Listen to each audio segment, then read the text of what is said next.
Hey guys, welcome to another episode of the Artist Chief. Today we have a very, very special guest, the one, the only Lance Twidwell. How you doing, buddy?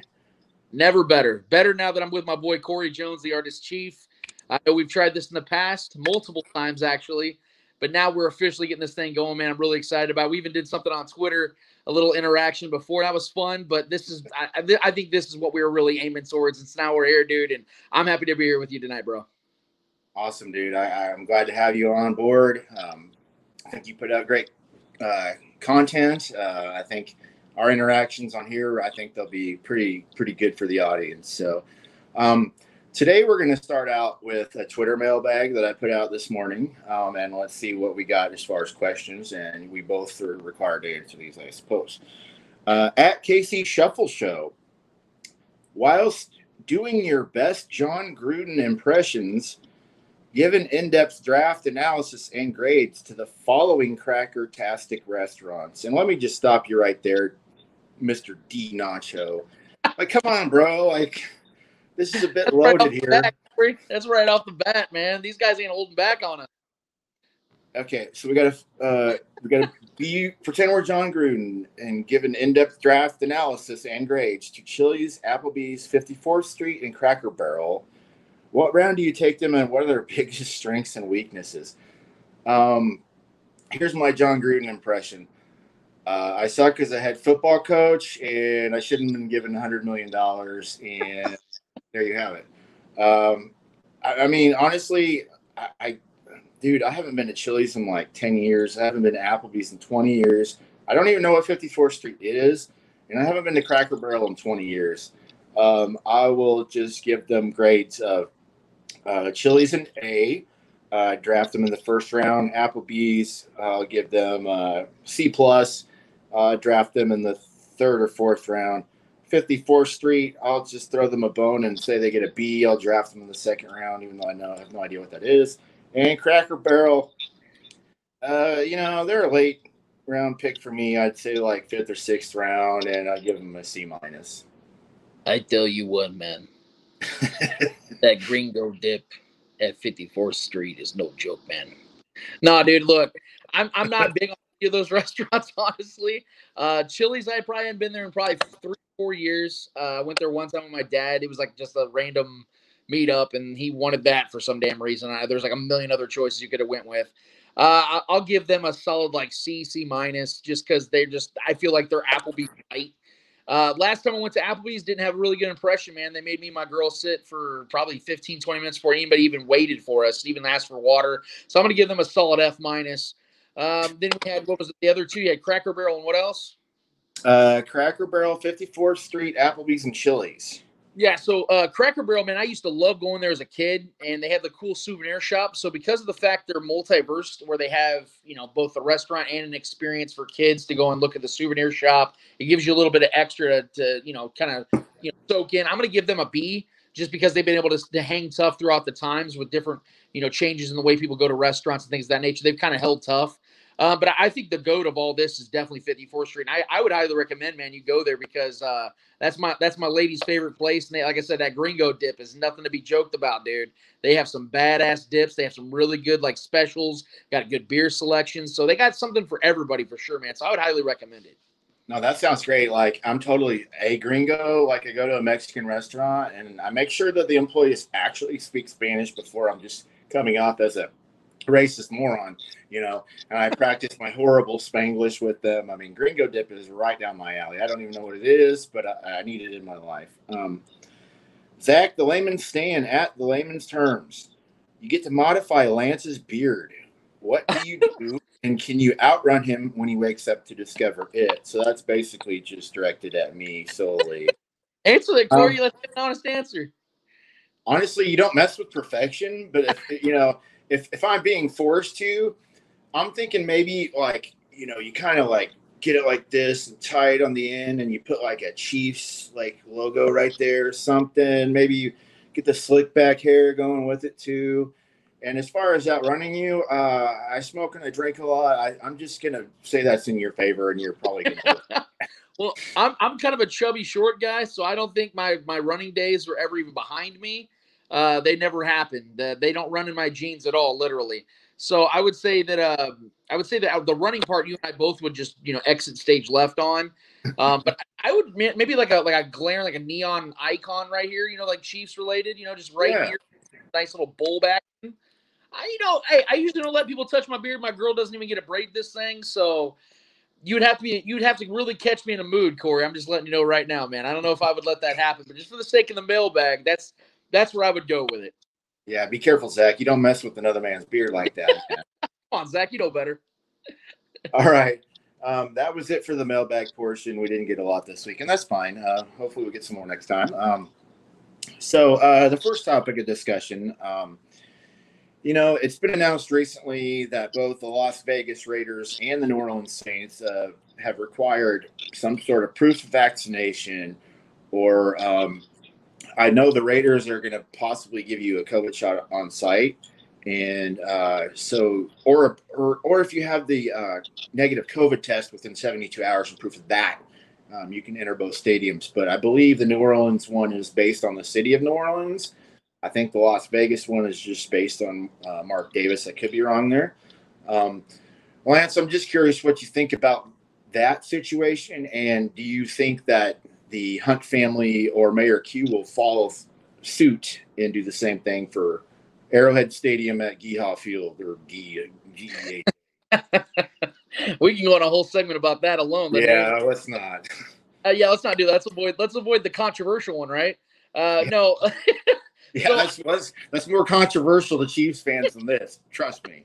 You know that. Hey, you ran a poll. I bet you would be very even. But anyway, I think when it comes to these dome stadiums, they kind of had no choice when it comes to this stuff. I think they had to go this route, and I think that was just the preliminary agreement they all were probably going to have, and I think that's going to be rapid across the league. When it comes to the Chiefs in particular, I think there is going to be some pressure from the league for them to push something similar to this, especially with the fact that, the Chiefs have been very open about, inviting people out, and they've even used Arrowhead. GEHA Field. You're right. As a place for vaccinations, they've done things like that too. Look, whether you whatever side you stand on vaccinations, I always encourage education. I always encourage people to go out there and get information as to why you should get vaccinated. I'm somebody who's been very pro-vaccination because of the fact that I've done some extensive research on this stuff. I know plenty of medical doctors. I'm in the profession. It's something I do in my personal life. And to see the results and see how vaccinations have been proven time and time again to work, not just with COVID vaccines, not even just this, vaccines throughout time, they've been proven to work. And it's something that I understand the fear. I understand the anxiety, because for the last 18 months, our world has been under nothing but pressure, stress, fear, all that. I get why there's fear, there's stress, there's anxiety about all this. But I promise you, if you do your adequate research, you look up the truth behind all these things, you'll see why these teams are all pushing that, why 95% of the Chiefs roster and coaching staff included have all been vaccinated. And it's going to continue to grow because of that, because they're seeing the effects of it. They're seeing the positives coming from it. And for me, I think these teams have really no choice, especially as they're going to start crowding back the stadiums. They're going to start packing in the stadiums. You're going to have to – there's just things you can't avoid, and I think this is one of them. I think that you just have to go with this route. Yeah, I mean, I'm going to the home opener, and I'm going to be totally masking up, whether it's required of me or not. I'm sure it is required, but, to go from – like March of 2020 to now, and all of a sudden be at a football game with 72,000 of fellow fans, it is a little bit nerve-wracking if you care. I have been vaccinated. That's my personal choice, and I think we agree on a lot of that there. You did make a good point about those stadiums being domes. That's something I didn't really think of when I asked the question. Arrowhead is an open-air stadium, but honestly, I kind of feel like I'm not really sure what's going to happen in the next couple of weeks, but I wouldn't be shocked if other teams didn't follow suit. That's all I'm saying. Yeah, there's going to be some pushback. There are going to be some pushback, because we've even seen employees of certain teams quit and leave the jobs, and some be let go because of this very thing. So there's going to be pushback across the board. Again, though, is that we're going to start to see that push from the league now, because the league's giving these teams opportunities to handle this themselves. But when time goes on and you're starting to see players and coaches push back, that's not showing unison as a league. And I think that eventually it's going to get to that point. I would hate for it to get to that place where the NFL is going to have to start strong-arming these situations. But as you've seen the NFL talk about it, they're not messing around when it comes to people getting tested for COVID, unvaccinated players testing positive for COVID. They're talking about, these guys, teams will have a loss of playoff seeding. There's a lot of things the NFL is mandating immediately. They've given these teams multiple opportunities, ample time to do their own research. And when it comes to players, what's frustrating about it, Corey, is the fact that a lot of these guys are claiming that they don't know what's going on, or they don't have enough information as to why they should be getting vaccinated or why they were vaccinated, but they have their own paid professional medical doctors on staff. Like, you have access that all of us have, which is called our cell phones, internet, Google, all those things to find out. We can go to our own personal doctors. We can go to our own clinics. Well, these players have that plus 10 because of the fact they have all their guys on staff that work at their local hospitals and local surgeons that are paid to literally give those guys said advice. So it's really, there's no excuses anymore, Corey. If we're just going to be honest here, I know you probably have listeners and viewers, I know I do, that disagree with our stance.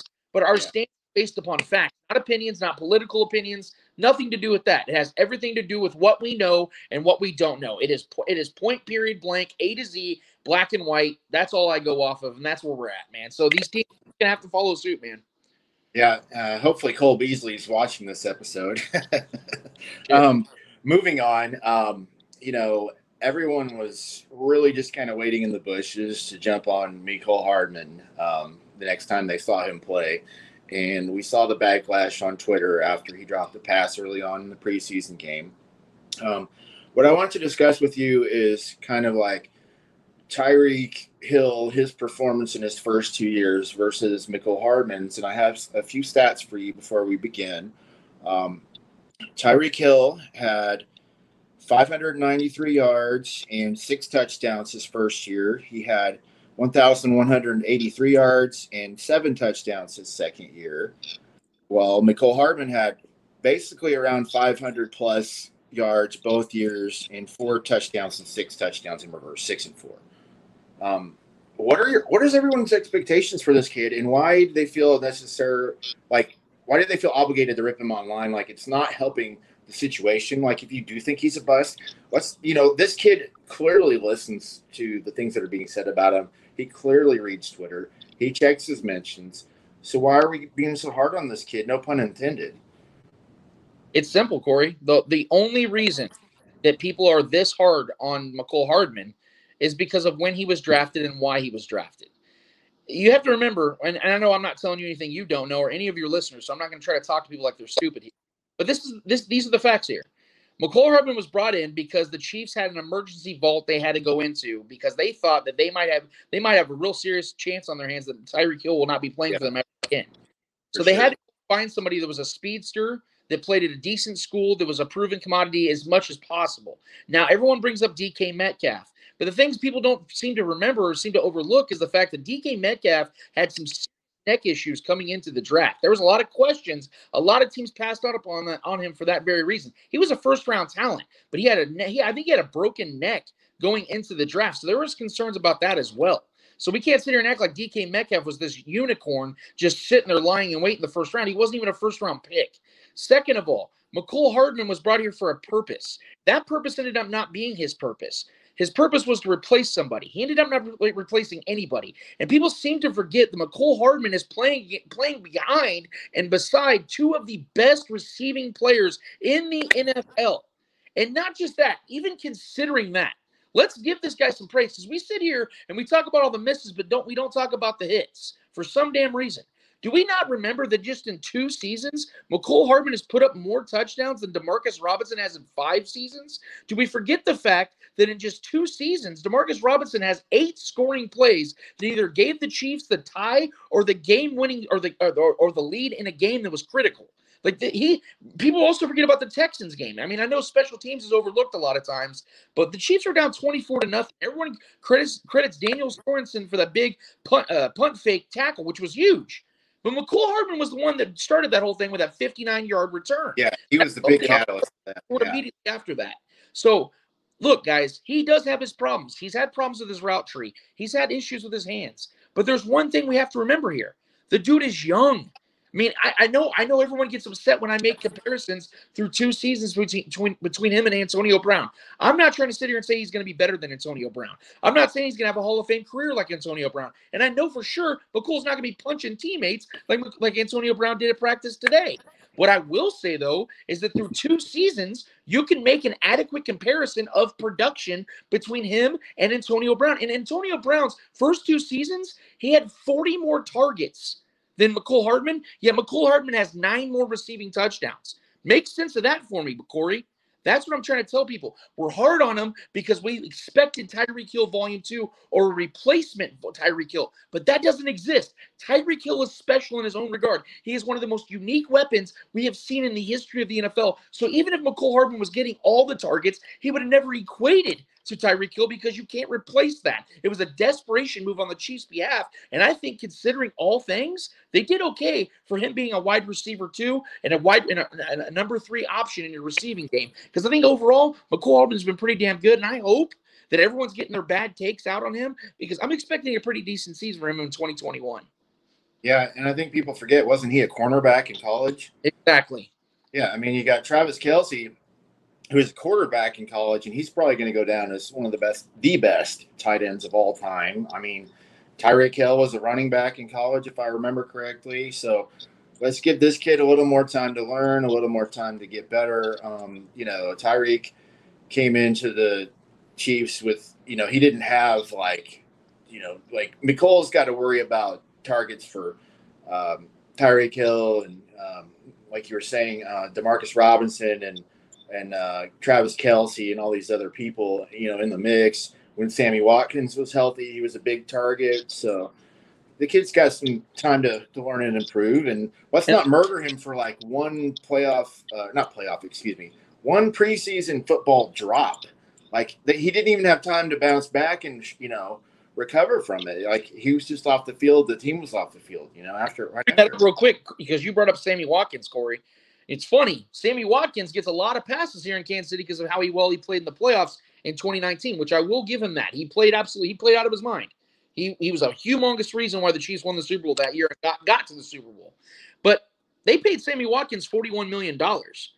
Yet Mecole Hardman actually put up better numbers over the last 2 seasons and played far more games than Sammy Watkins did over the last 2 seasons. So we can't sit here and give a guy a pass when he made over $40 million to come here and underperform, yet we criticize a young player who's just now getting into his rhythm, into this league, just this 3rd season. He's 23 years old. We can't sit here and put him out there and try to blast him all the time, but ignore all the faults this guy over here who made $40 million, who's supposed to be this veteran presence, a reliable presence. We can't do one and not the other. We have to give this guy a lot of credit. We have to give Mecole Hardman a lot of credit considering the fact that to that point, up to last season, Mecole Hardman has been a 4th option, a 5th option sometimes in this offense, and still finds ways to be effective, not even just in the receiving game, but also in special teams. Man, we cannot overlook that. One thing I've seen over the years with family and friends and just other people that are Chiefs fans, if they think a player isn't just solely focused on football, they think they're a goof off or they're a screw off or they're not dedicated, I think some of the flack might be coming his way from him just being kind of like this fun, relatable guy, who's actually gone bowling with some of the fans and stuff like that. So that may be another part of the reason why people are so hard on him. But anyways, let's go to our final topic of the night.